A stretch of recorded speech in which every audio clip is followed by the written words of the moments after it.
Hi there, thanks for all the great feedback on the last video I did on making masks for beginners. I'm here to show you how to make your masks a little bit prettier because it seems like this might be here for a while and I know we all like pretty things. Well, I like pretty things anyway. So I've been experimenting with doing this kind of thing. This is just rickrack sewn into the hems here. So we're going to make basically this mask again today together.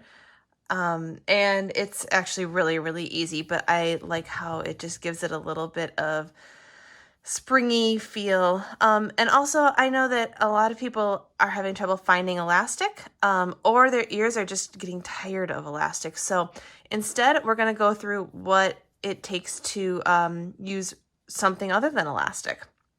So, okay, let's get started. We're going to use the same exact pattern that we used in my previous video. So that's a 9x7 sheet of pretty fabric, a 9x7 sheet of some kind of backing fabric, whether that's the same fabric or I like to use this muslin because it's soft and it feels nice against your nose. And then we're also going to use ribbon. So we'll handle the ribbon in just a minute, but why don't we get started with the important bit, the rickrack. So this stuff is what you can find probably in your grandma's craft drawer. It's not like the thing that you go to the craft store or the fabric store and you're like, yes, I can't wait to use rickrack, because it's like, I mean, it's just nobody's dream. But it actually makes some really cool kind of edging. So what we're going to do here is we lay it on the right side of our fabric. So a little bit constrained for space. So hopefully you can kind of see what I'm doing here. We're laying it on the right side of our fabric. And I'm just going to pull this back. Here we go. And what we're aiming for is when we turn this inside out, we're gonna just see a little bit of kind of these bumps. So like you can see here, we don't see all of the rickrack, just the bumps. And so ultimately we're gonna be sewing this fabric with the right sides together and then turning it inside out. So we're gonna aim to have our actual seam line kind of come like not quite down the middle, but a little bit maybe. So here are the bumps, here are the waves, a little bit kind of down towards this bottom part of the wave. Now, if we were wonderful, good sewers and did everything right, we would sew this in place first, but we're not, and we don't have time for that because, come on, we have so many things to do, like reading books and sewing and knitting and not seeing people. So we're going to skip a step. But if you're not comfortable with that, feel free to actually sew this in place first. You'll use the same color rickrack thread that you're using for the rickrack, and it should be fairly invisible. So I'm just going to take a second to make sure that it is lined up, and I'm going to cut here. All right, looking good. And now we're going to do the same thing at the bottom. And I know you can't really see that, so I'm just going to do a little flip to flip. All right. And trying to get it about the same distance away from the top, because ultimately this is all going to be governed by our seam allowance. All right. Looking pretty good. Okay. So what I do here is I do like to pin this in place. So ultimately I'm going to be actually reaching inside of the little pocket we're sewing and fishing out these pins. So I don't want to pin towards the edges because I don't want them to get trapped. So I'm going to pin kind of here in the middle, and I want to make sure to put the head side of the pin towards the center, so like pokey side going out, because that'll make it easier for me to reach and grab it later. I don't know why it wants to go sideways there.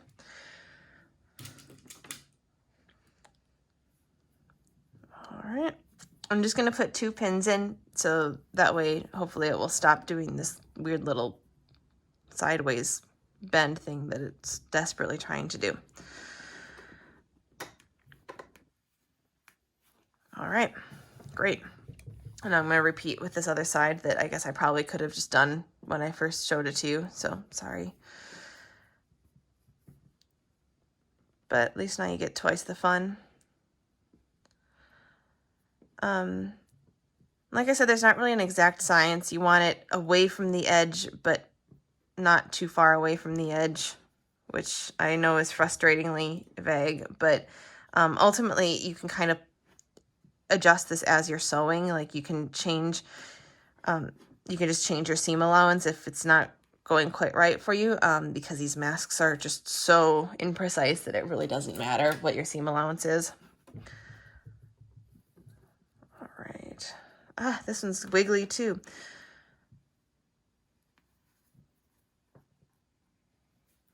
Okay. And I think that there are different kinds of rickrack. I think that this is jumbo rickrack. The smaller rickrack might be a little bit tougher to get to poke out in this way, because that's more used for like that would be used for actually embellishing on top of fabrics rather than this kind of tricky hem, sticking out a hem sort of technique. But I imagine you could use whatever you have on hand. Okay, so now we have it in place-ish enough. All right, so here we go. We're going to take our second layer. I'm using this muslin, this very badly cut out muslin, which happily doesn't matter at all how badly cut out it is. And we're going to lay it on top. So this is technically our right sides together, although really there isn't a right side to muslin. That's why I love it. I suppose there is a right side, but you can't really tell.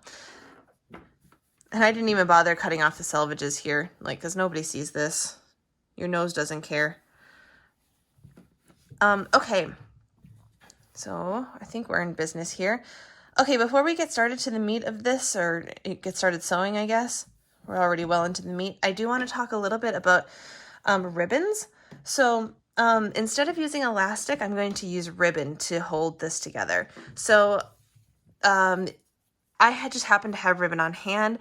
Another great choice would be something like bias tape if you happen to have it. However many, single fold or double fold, or however you like your bias tape. You can also just use your fabric, and you can find an online tutorial for creating your own bias tape, which is basically just cutting fabric and ironing it. And that basically makes your own ribbon. That's what they don't tell you. So any of these options are great for if you don't want to use elastic. So I cut these to about 16 inches, and this is going to be what you want to do here. I thought 16 inches felt about right, but I just kind of went by my gut. What we did in our last video was, if you remember, we kind of placed these in the corners at a 45-degree angle, or actually it was more like I think we said it was a 30-degree angle or so. Now, there you go. So I realize you can't see what I'm doing. I'm sorry. So we place it in the corner at kind of a 30-degree angle. So now what happens then is when we turn it backside out, it comes out at that same angle, but coming out this way. And that's great for the bottom of your mask. So whatever side you choose to be the chin side is great. On the top side, you might want to play with that. If you tend to wear your hair in a bun, for example, that 30-degree angle might interfere with exactly where you put your hair. So don't go by hard and fast science of that angle. Go by play with it and kind of see what is working and what isn't working for you. And ultimately, it's fine. The worst thing that's going to happen is the ribbon will buckle a little bit, like when it might kind of bend when you're tying it over your hair, and like nobody cares. But anyway, that's going to be our rule for this. So let's get going. In my last video, I pinned these together at 4 places. I'm not going to bother doing that because they're just not. They're not sliding at all. But of course, you can feel free to pin these together if it makes you feel more comfortable. So here we go. And we're going to start again about halfway down here. Now this gets a little bit trickier. So we have to find our bias tape here, and we're gonna aim to sew right here along this kind of, we'll call it left ridge, because that's what it is right now. Okay, and so you kind of have to go by feel. You maybe see it through the muslin a little bit, but you can feel it really easily. And so I am just going to kind of start. And the awesome thing is that if you end up a little bit off, like if you go a little bit too far this way so you don't catch the bias tape and it's floppy, we can fix that later. So don't worry too much about that. All right. We're good. Okay. Okay, now comes the point where we're going to lay our first ribbon, and this is what I was talking about. This is that angle. I'm just going to go with that 30-degree angle. Get in there. And you could pin this if you want. It's not really going to go anywhere, so I don't really know that you need to.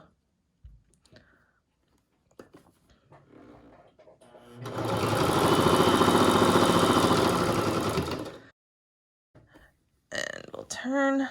And now the ribbon's longer, so it's going to be kind of this mess, so we have to be a little bit more cognizant of that this time around. But that's just a thing to think about.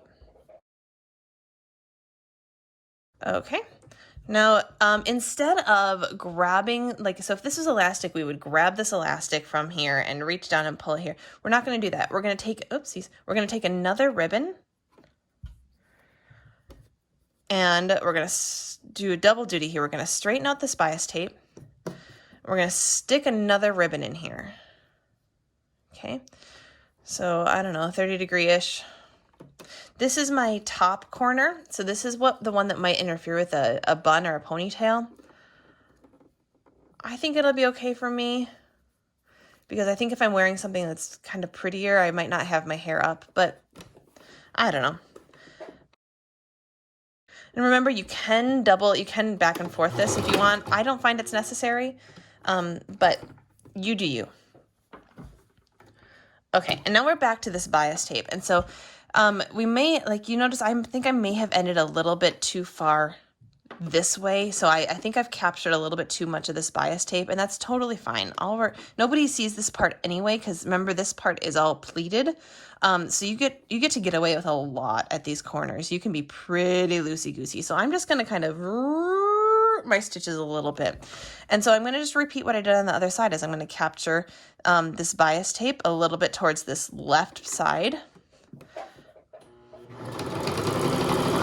Squeeze it over a little bit. There we go. All right, and now we're at a corner again. So I'm going to grab my third piece of ribbon, and we're going to put the ribbon in here. And there's so many ribbons. It's going to be this last piece that's going to be challenging, keeping those all separate, but that's okay. We'll think about that in a few seconds. And all right.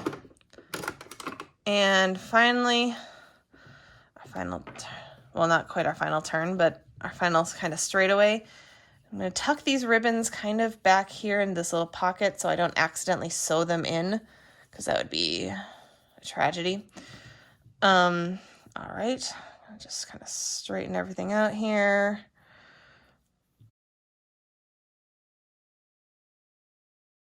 Okay, and now our final ribbon goes in here.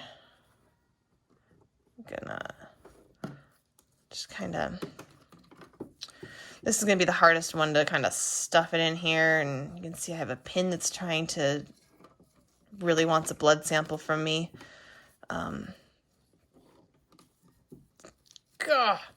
Get in there, monster. Oh my gosh. Not wanting to behave. Okay. It's okay. We'll deal with that and its misbehaving friends later. Put in a timeout. Okay.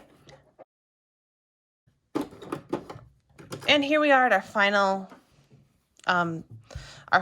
bit. And I'm I'm just going to tuck that stupid ribbon that just wants to be in my way back. Okay, and here we are. Again, remember, I'm only going to go just a little bit because I'm going to need to turn this inside out, so I'm going to leave kind of this piece open. So just a little bloop and we'll be done. Great. Okay. Get out of there. Okay, so I still have to, I'm getting close to the good part where I get to see what it looks like. But I still have to sew my pipe cleaner in.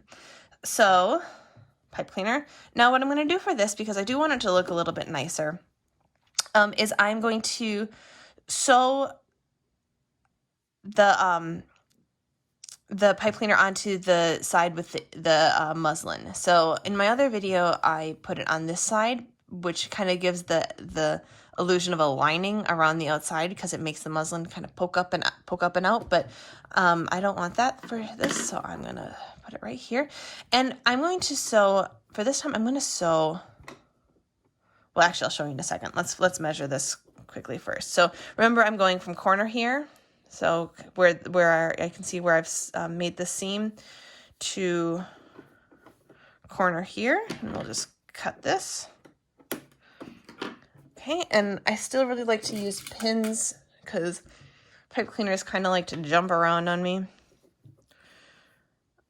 which is probably why they're great for the wash, because they do just come back, they jump right back, but man, they can be a trial. So what I'm doing here is, instead of sewing right on that line or even below it, oh, I have a pin in my mouth, can you tell? Kind of makes me sound like I should be like a sultry singer. Sorry. So I'm putting this above this hemline because of that rickrack in there. So I don't want this to interfere with how we see that rickrack. It really doesn't make a difference otherwise. So you could do your other masks like this as well. What you do run the risk is you do run the risk of getting kind of a little bit of a bubbly look, but that's neither here nor there. I kind of prefer, without the rickrack, I prefer doing it a little bit below this hemline, but for this purpose, we're doing it above. Okay, so now here we are going to, looks pretty centered. Okay, we're going to change our sewing machine to be the zigzag. Make sure that we have the right width so it actually zigs and zags. I'm doing my width a little bit less, so my sewing machine will go up to, I think, a 6, and so it will really, really go, but I want it to be a little bit more precise this time just because I am working with that rickrack, so I have it at a 3. So I do have to be a little bit more careful. I can't be quite as willy-nilly this time. I don't think I need this first pin. Look at me go. This is called improv. All right. So, see, we're just kind of, just little itty bitty zigzags over this pipe cleaner.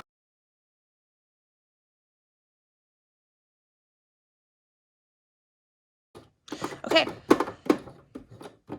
Now, take a moment, cut your seams or cut your ends and stuff.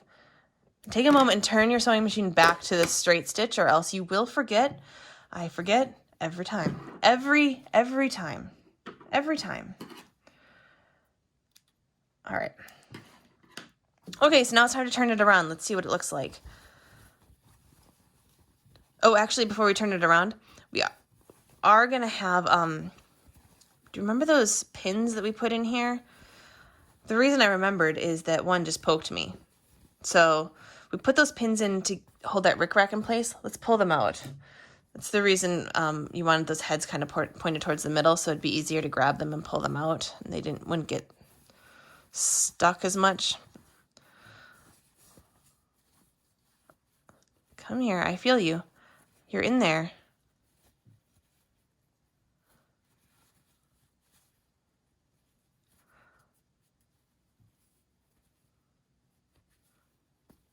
Okay. You can see this guy, he's poking his little head out here. So what I'm going to do, it's another job for the mini scissors that the mini scissors aren't actually supposed to be used for. I could also use a thimble, but I don't know, that's somewhere that's not here, and the mini scissors are right here. I'm going to push this guy back. Look, there he comes. Sorry, Mom, that's not how you taught me to sew, but it worked. All right.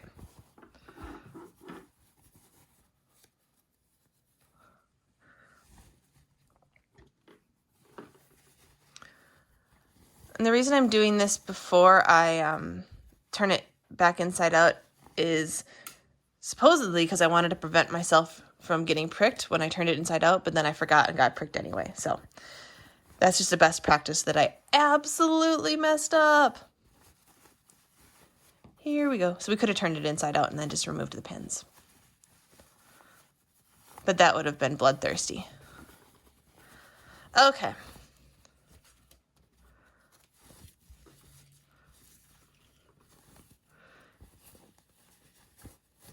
Yay! So what you can kind of do is you can kind of pull these little bits and bobs.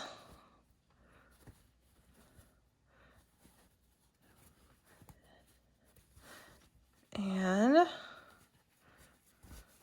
hey, it's looking really nice. Now obviously the bottom is not going to be looking as good because it's unfinished. It's not closed. But don't worry, we will get there. You also have the opportunity to kind of even up the bottom with the top, and you'll see why. So you see even the pieces that are closed, it's a little bit, maybe a little bit bigger bumps than the ones on the top just because of how it got captured. We can actually, since we have to kind of reclose the bottom, if we wanted, we can kind of scooch this fabric up and fix that. But we'll get there. All to say it does not matter. So now we're going to do that same thing we did with the pleats.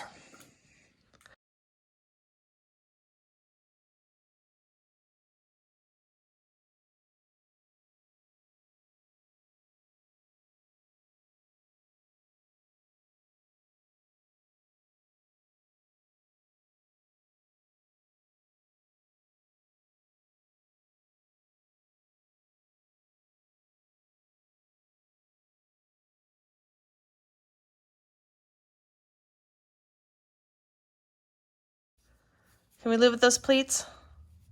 I think we can live with those pleats. Like I said, if anybody can tell that the pleats are off, they are not social distancing. Okay, so I kind of like to do a little loop-de-loop with these just to keep them, sorry. So just to keep these out of the way, I'm going to do along the, like the two bottom ones, I'm just going to kind of, just a little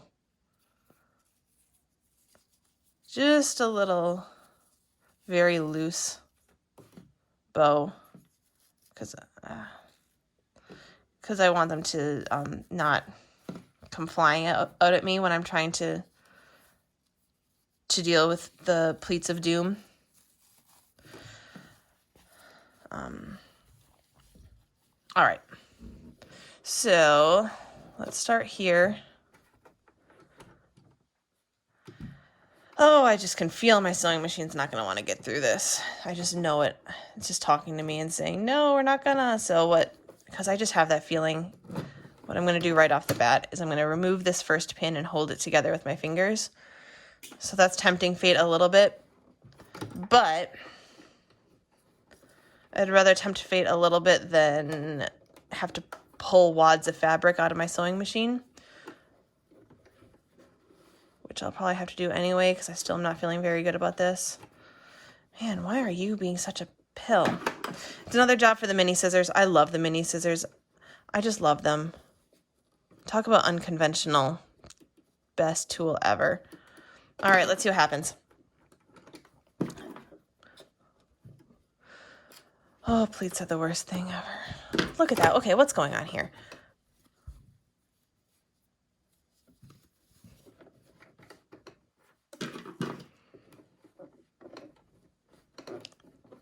Smash in there. Okay.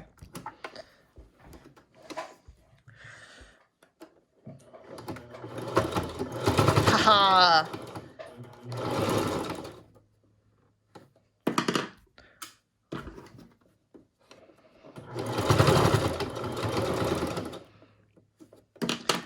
All right. Okay, so now we're here at the unfinished bottom. So sometimes what I like to do is like in my last video, I like to actually pin this to make sure that to make sure everything goes okay. I don't that's not really necessary, so I didn't this time around. So I'm just gonna kind of hold it with my fingers. One technique I have been doing a lot lately is that I'm finding that I end up with some mismatched fabric chunks. Like I'll end up with extra fabric down here for some reason, just because, I don't know, dark matter or something. And so what I will do is I will squish that fabric towards the middle and then almost do like a little mini pleat in here, because you're going to pleat the middle of the chin anyway, so it doesn't matter if there's an extra little fold. But it actually looks like this is turning out okay. So if I needed to do any correction here, like if these were really, really shallow and these were really deep, like showing up a lot, we can then take this opportunity to kind of puff this fabric up and over, and then re-sew it down on this pass. But it looks like we're actually in pretty good shape, so I'm not going to do that. Okay.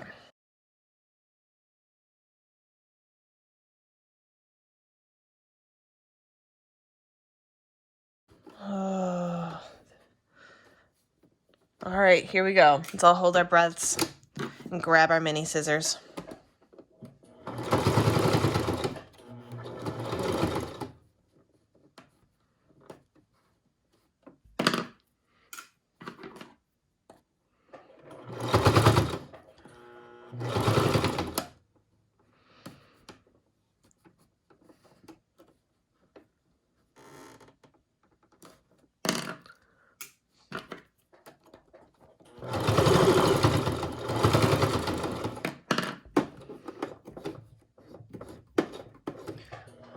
And I'll be mindful, remember here at the top, you do have your pipe cleaner here, so you have to be kind of careful.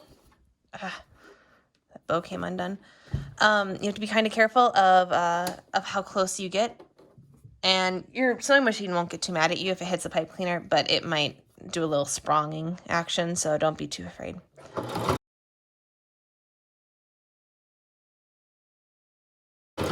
All right, now here we are back at the beginning of this first pleat from Doom. So we're just gonna go over it all again. Hopefully the sewing machine should get through this a little bit better this time.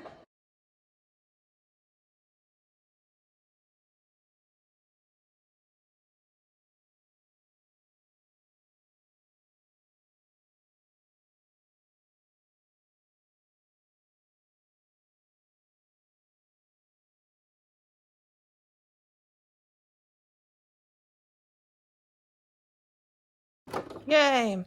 All right, almost done. And while I'm getting set up for the next, our finale here, let's just talk about ribbons for 1 minute. You don't need any special craft supplies, nothing that Joanne sells you about, I don't know, ribbon defrayer or whatever. All you need is clear nail polish. Just put clear nail polish on the end of these ribbons, and I kind of like to cut them like that. Some people actually do like a divot, like a little V shape. So cut them however you like, and then put clear nail polish on the end and let them dry, and then you won't have any more fraying. You don't need any kind of crazy expensive whatever. Okay, so now we are ready to do the chin tuck, and so I'm gonna take my mask, I'm gonna fold it in half right sides together. So pipe cleaner's up here at the top, so I'm not going to fold it too terribly hard. So I'm working here at the soft bottom. I'm going to do my best to align the wavy bits. If it didn't work out so that they're alignable, that's okay. It really doesn't matter. Mine just happened to work out pretty well, so that's not something to strive for. That's just a thing that can happen. So for this, I'm just, again, it's maybe like a finger or a thumb width apart. This is super hand wavy.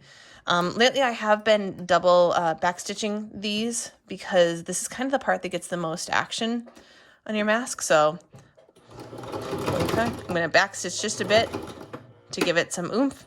And now forward. up maybe 2 inches, I don't know. And now we're gonna back stitch here and finish it off. And that'll hold the places where it kind of gets some pressure in place a little bit more. So here we are, clipped all of our ends, and we have a pretty mask with ribbons, so that'll save your ears if you just can't handle elastic anymore, or if you don't have elastic. So thank you very much for watching. I hope that this was helpful. If you have any comments or questions, I'd love to hear from you. Until next time, happy social distancing.